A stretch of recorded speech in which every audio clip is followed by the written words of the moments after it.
Good afternoon, everybody, and welcome back to the channel. So I'm gonna try to plant some beans this afternoon.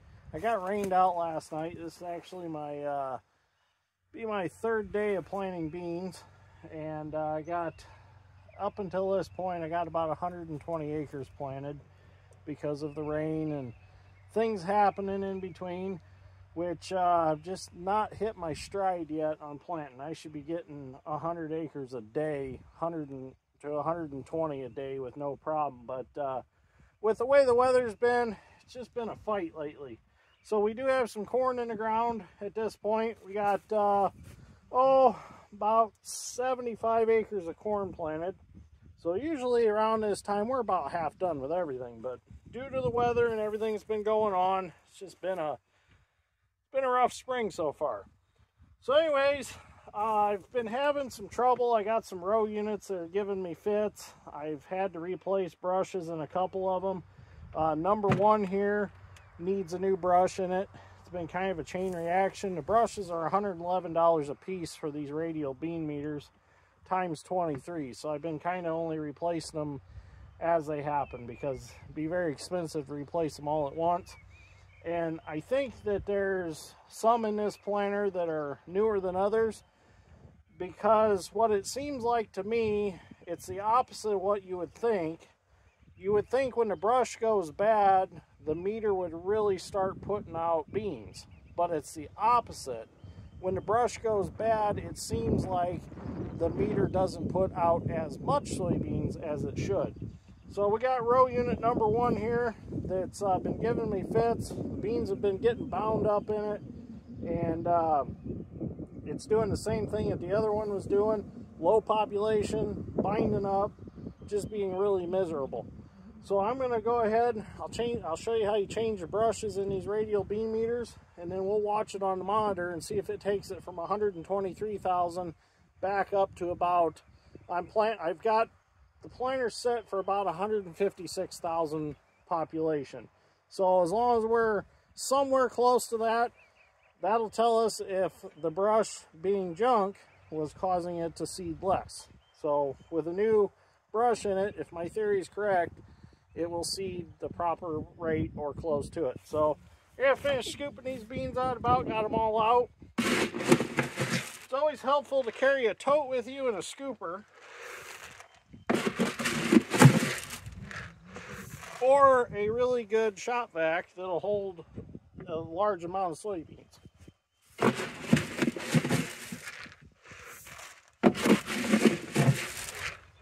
Because with these big boxes, they hold a lot and they're heavy when they're full. Already got my row unit unlatched.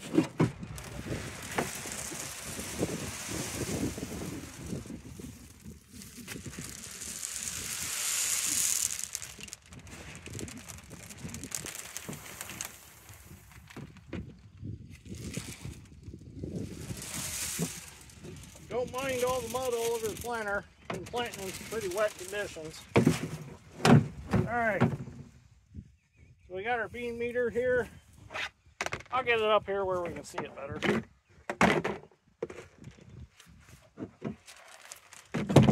Alright, there it is. Let me move the camera around. So we're going to go ahead and remove our meter from the box. Just take these two wing nuts off. They are locking wing nuts, so they do come off a little stiff.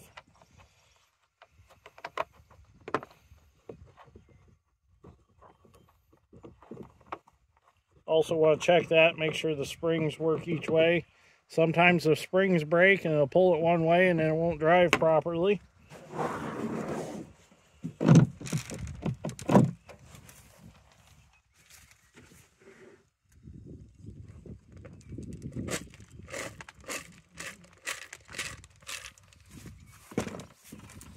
Then we're going to go ahead and take our radial bean meter apart. Make note of what you have it set on. You have A, B, or C, and that goes off of seed size. Seeds per pound. I run these on B because that's what the book told me to, according to the 3 settings.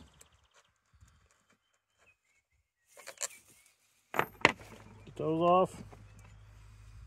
Alright. So now we're into our brush. Got a lot of halves in here. Got some, looks like we got a little bit of wet soybeans in here. Surprised it ain't raining by now.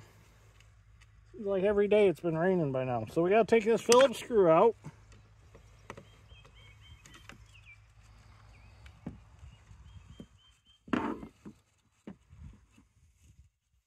We've actually got two brushes in here, and we have a little singulator tab deal.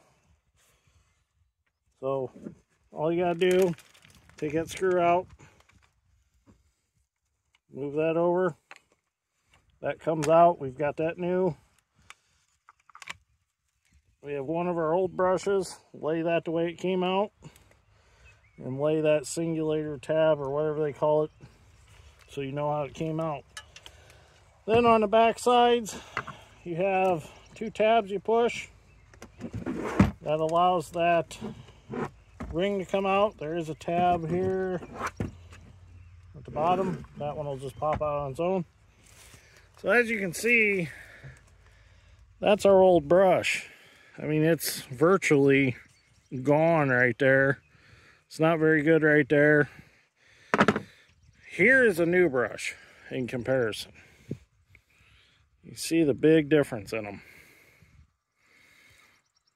So that's junk. Probably gonna have to replace a bunch more. Go ahead and clean these up a little bit.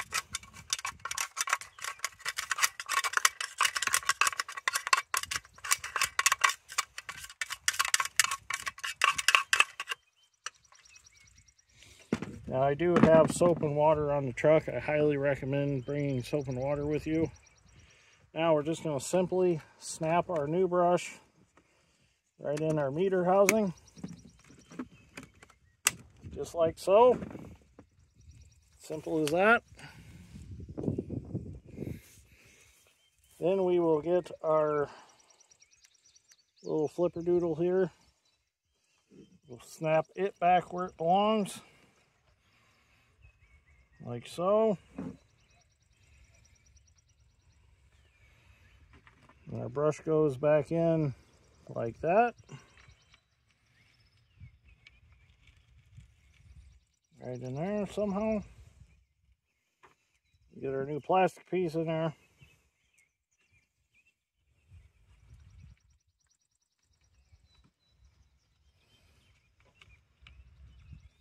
Just like that. Now they do come with new screws. I don't know why they come with new screws. I don't see why you can't reuse your old ones. But we'll reuse a new one, or we'll use a new one. And you just gotta get the whole line back up.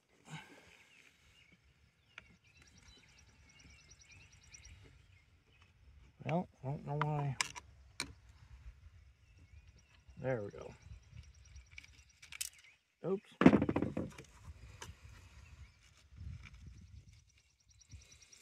Now I did do this in the video yesterday.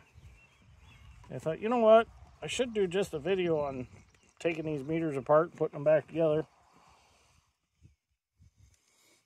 Just if somebody needs a little help on what parts you need.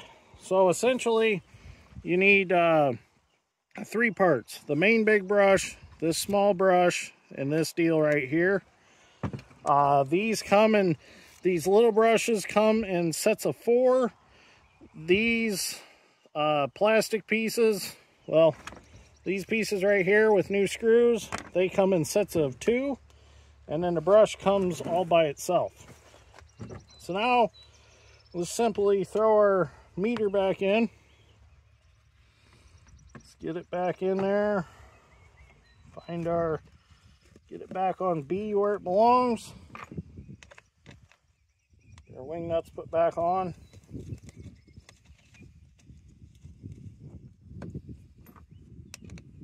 I also have row 7 that's messing up, but there's nothing wrong with the meter on it. It's just must have a dirty eye or something. So I have an eye brush. I'm going to brush that real quick. Sometimes the seed lubricant gets built up on the eyes, and it causes issues. It'll say you have a row that's failed intermittently sometimes. It's also extremely crucial on these planters to keep these wing nuts tight. Because if this row meter cocks just a little bit, it won't mesh right with the sprocket and it'll quit driving. And sometimes what happens, you'll flip a row unit up or a box up and you'll think, oh, that's tight. Well, it's not really tight because it gets beams worked down between the box and the row unit, and you think it's tight, but it's really not. So you really got to look them over really good and make sure that the aluminum is tight to the poly box or fiberglass box, because that's thrown me off a couple times. I've thought, oh, it's tight, there's nothing wrong there. Well, then I realized that the beans had worked in it and it felt like it's tight. Let me grab my eye brush. I'm gonna go ahead and brush this row unit real quick since we have it apart. So I also forgot to mention, there is this wheel right here that keeps the cells cleaned out in these radial bean meters. Just make sure that that's intact and still works. It's not locked up or missing. This one's okay.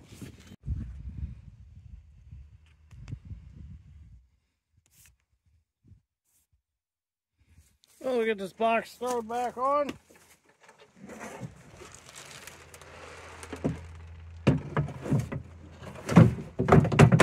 Make sure it sits down properly. Relatch it.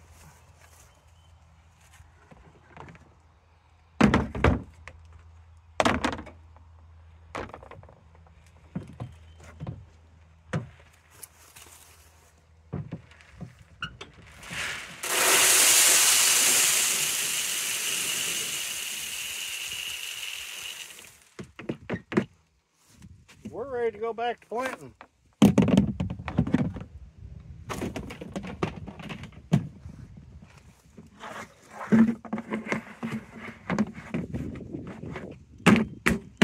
Okay, let's go.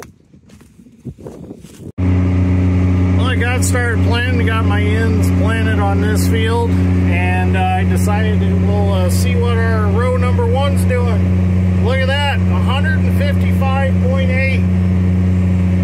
That's what we wanted to see. Now, I should have planted a couple rounds with it before I rebuilt that meter, but it was down to 123,000. Sometimes it was a little under that, but it really never got over that. But look, 156,000. Huh. So that just goes to show that when they're wore out, they don't seed as much as when they're new.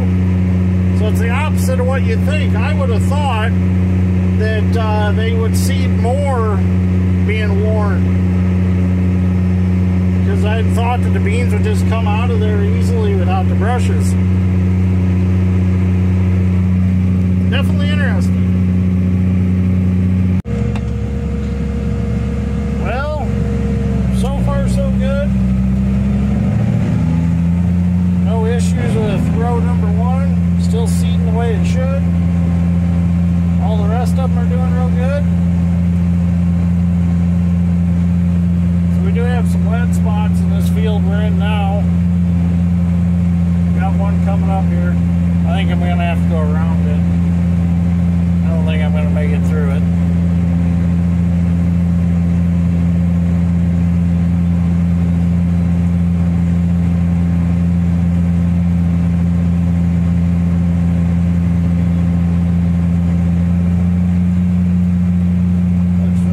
Go to the left of it, we'll be okay.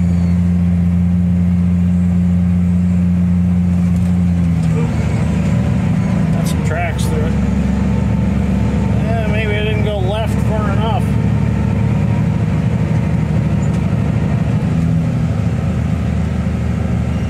I have to come spot that in, I guess. I barely made it through the pass before.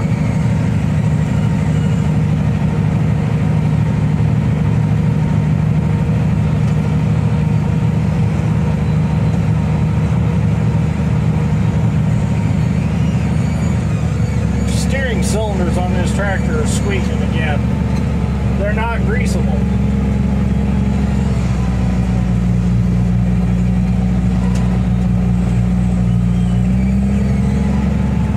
So I have taken needle greaser and tried to grease them the best I can. The main center joint's greasable.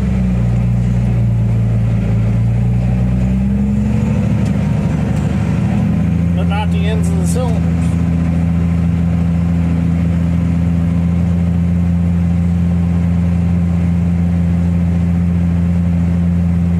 Kind of a stupid design if you ask me.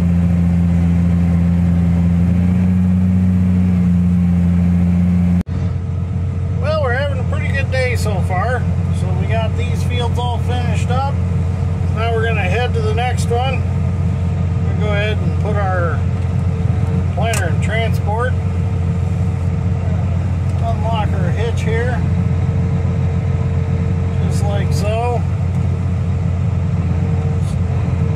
Start the fold process here.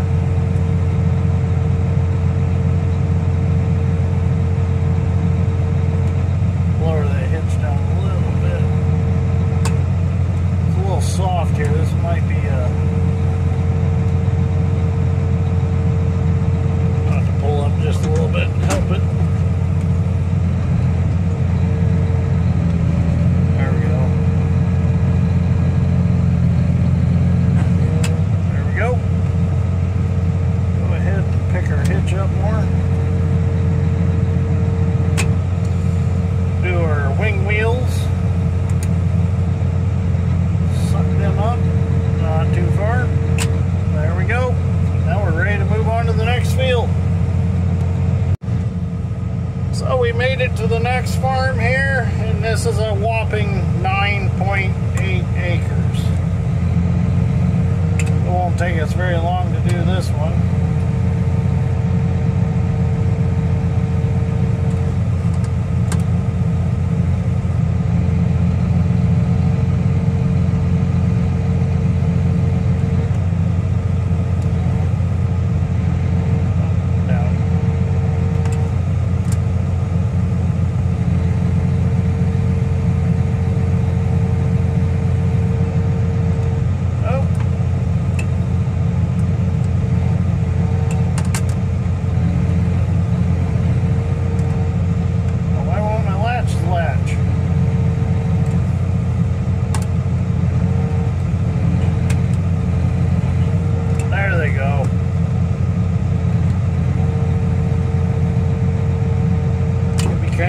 Sometimes.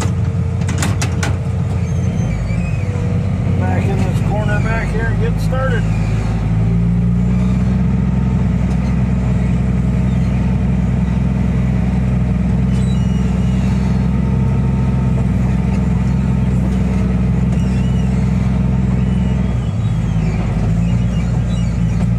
That should work right there. A little bit farther back just for science.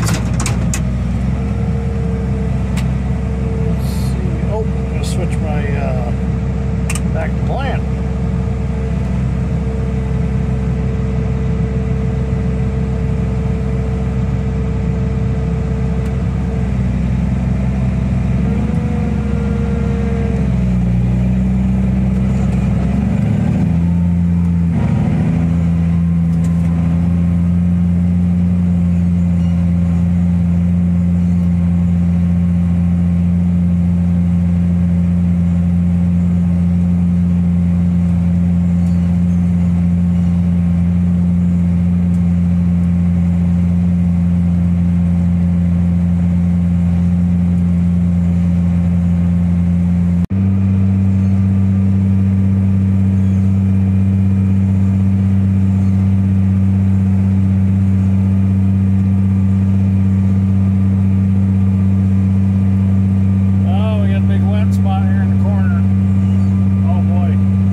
done with this far.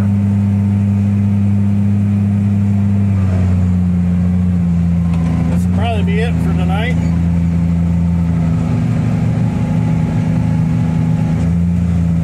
Got 12 acres I'm going to plant for my uncle tomorrow.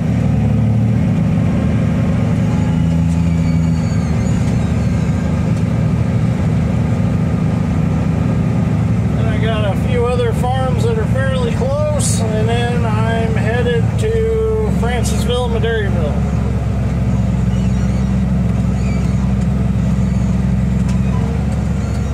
Got quite a bit down there I gotta plant.